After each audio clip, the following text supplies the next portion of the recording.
The day Liza Bennett walked down the aisle in a gown that cost more than most people's houses, the entire ballroom wasn't whispering about love or whispering about revenge. Cameras flashed, champagne sparkled under crystal chandeliers, and every elite guest in Manhattan leaned forward, waiting for the spectacle to unfold, because everyone knew one thing. Liza wasn't marrying Henry Carter for love. She was marrying him to hurt the man who broke her heart. And if you think that's where this story ends, you're wrong. That was only the beginning.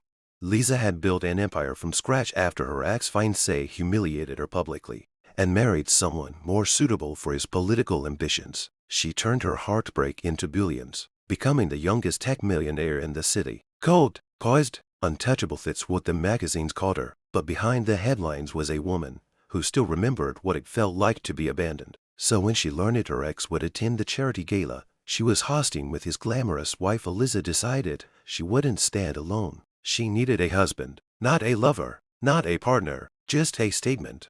That's when she met Henry.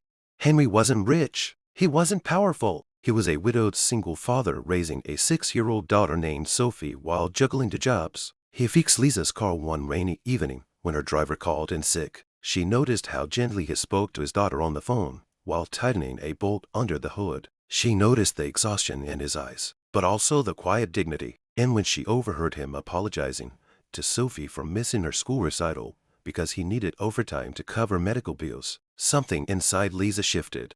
The proposal wasn't romantic, it was strategic.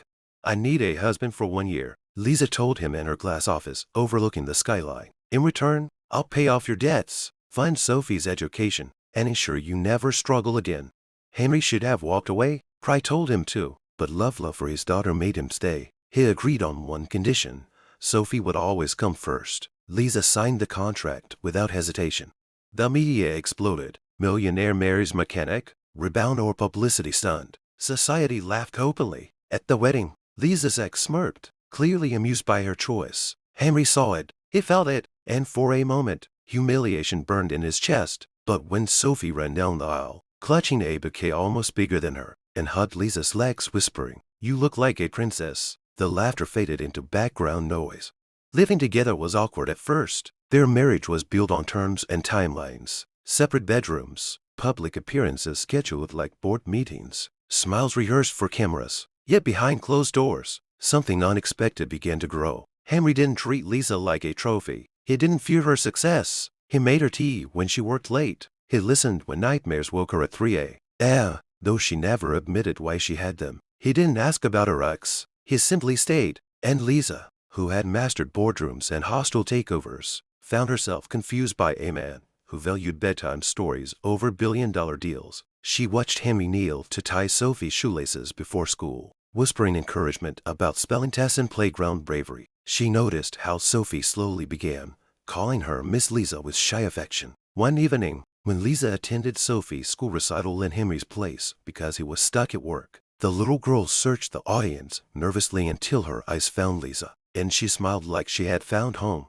That night, something cracked in Liza's carefully constructed armor. But just as their fake marriage started feeling dangerously real, the past returned. Liza's ex approached Henry privately at a charity event. "You're temporary," he said smoothly. "She doesn't love you. She's using you." Don't confuse gratitude with affection. The words poisoned Henry's mind. He began noticing the contract again. The expiration date, the clauses. He started pulling away at angrily, but quietly. Liza felt it immediately. She had built walls her entire life, yet somehow Henry slipping away hurt more than her ex-betrayal ever did.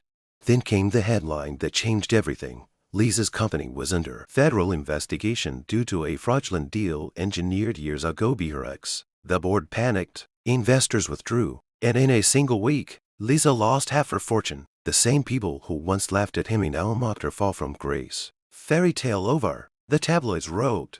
She expected Henry to leave. After all, the contract was worthless without the money. Instead, Henry did something no one saw coming. He sold the small house he had inherited from his parents and used the money to hire the best legal team he could find for Liza. When she found out, she was furious. "Why would you do that? That was Sophie's security." Henry looked at her, steady and calm. "You think I married you for security? I married you because I saw how alone you were. The contract may have started this, Liza, but it's not what's keeping me here." For the first time in years, Liza cried without hiding it, not for her company, not for her reputation, but for the realization that someone loved her without conditions. And when the investigation proved her innocency, exposing her former fiancé as the true architect of the fraud, public opinion shifted overnight. But Liza didn't rush back to reclaim her empire. She did something far more shocking. She called a press conference and announced she was stepping down as CEO to restructure the company with ethical leadership and to spend more time with her family.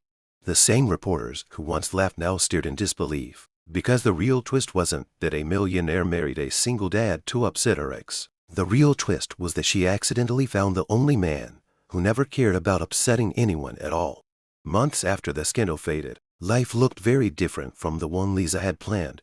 The day she signed a marriage contract, their penthouse felt warmer, less like a showroom and more like a home, filled with Sophie's drawings taped to the fridge. Henry no longer walked on eggshells, and Liza no longer hid behind perfectly measured words. The contract still existed in a safe, its expiration date approaching quietly, but neither of them mentioned it, because the truth had become impossible to ignore. One evening, as rain tapped gently against the windows, same kind of rain that had brought them together, Liza found Henry sitting at the kitchen table, the contract laid out in front of him. Her heart tightened. She had faced corporate takeovers with less fear than she felt in that moment. "I was going to cheer this up," Henry admitted softly, "but I wanted you to decide. Not because you owe me, not because you're grateful, only if you want this, for real." Liza looked at the pages that once symbolized strategy and revenge. She remembered the laughter at their wedding, the smirk on her ex's face, the whispers, and then she looked at Henry, the man who sold his only inheritance to protect her name, the man who read bedtime stories with silly voices, the man who never once asked her to shrink or apologize for her ambition. "You were never temporary," she whispered. Instead of ripping the contract dramatically, she did something quieter but far more powerful. She slid it into the fireplace and let the edges curl into ash. No cameras, no audience, just three people standing close together as something fake finally turned real. But here's the part no one expected: final twist that made society stop laughing altogether. Liza transferred a majority of her company shares into a trust under Sophie's name, ensuring that the little girl who once worried about recital seats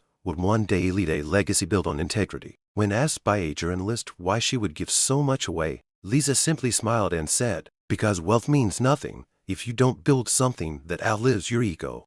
Her ex tried reaching out once more after his conviction, asking for forgiveness. Liza didn't respond, not out of bitterness but because she had finally found peace. Revenge had brought Henry into her life, but kindness made him stay. And on their second wedding anniversary, this time a real one, with vows written from the heart, Henry surprised Liza with something far more valuable than diamonds. He handed her a small framed drawing Sophie had made. It showed three stick figures holding hands under a bright yellow sun. Above them, in uneven crayon letters, were the words, "My forever family." Everyone had laughed when a millionaire married a single dad to upset her ex. No one was laughing now.